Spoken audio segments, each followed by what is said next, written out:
So we could do smaller projects, like if you just want to redo your entrance or stuff like that. In this case, we have a really cool feature wall that we're gonna do. And we start off by just a little drawing that I just kind of made up. See, very, very complex kind of a drawing you see here. So in this case, it would be a wall paneling, but a little twist on it.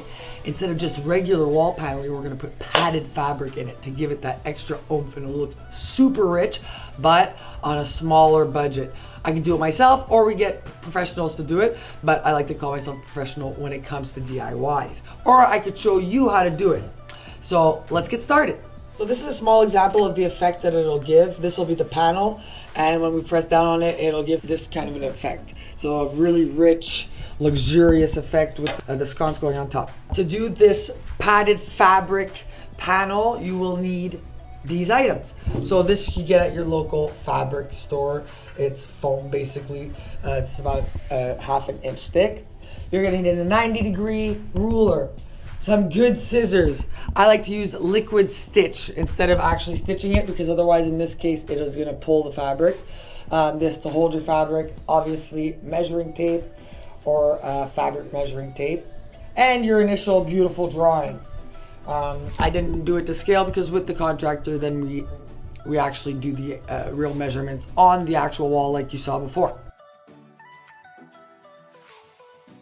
I measured out about 1.5 inches extra on either side so that it'll fit underneath my actual molding so that we have room to press down on it, but it won't surpass the actual molding because we want to again press down on it to create that little bubble effect. Measure twice, or in my case measure 6 times before cutting.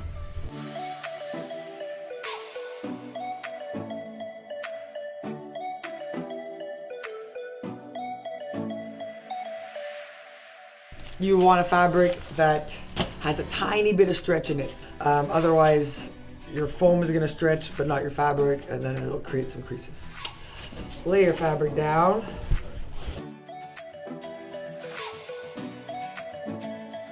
Okay, I don't want extra fabric on the sides because otherwise it's gonna pop out of the moldings and then I'm gonna have to cut it while it's hanging up, and we don't want that.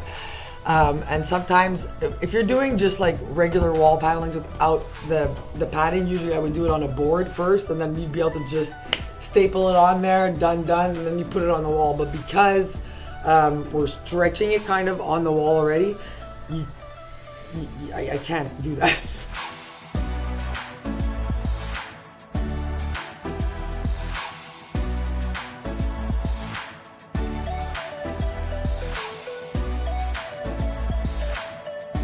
So now that we have it cut out, we're gonna stick just the top of it so that we can hang it onto the wall, and so that then our contractors could actually, I mean, or you could do it yourself, but I'd trust the contractors when it comes to putting things, to nailing things into the wall and keeping it level.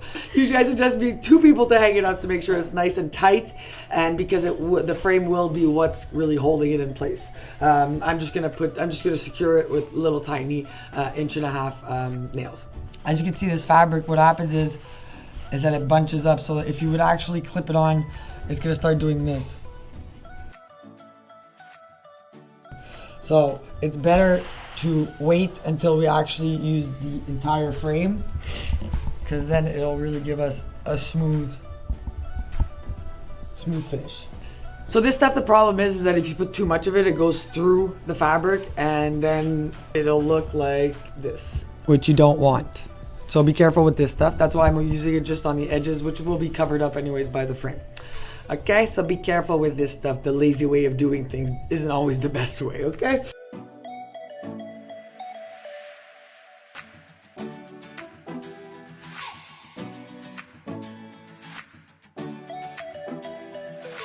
You should allow it to dry at least 30 minutes. That's it. And then we can go ahead and hang it, which I'm just gonna use screws. And that's how you make a padded fabric wall.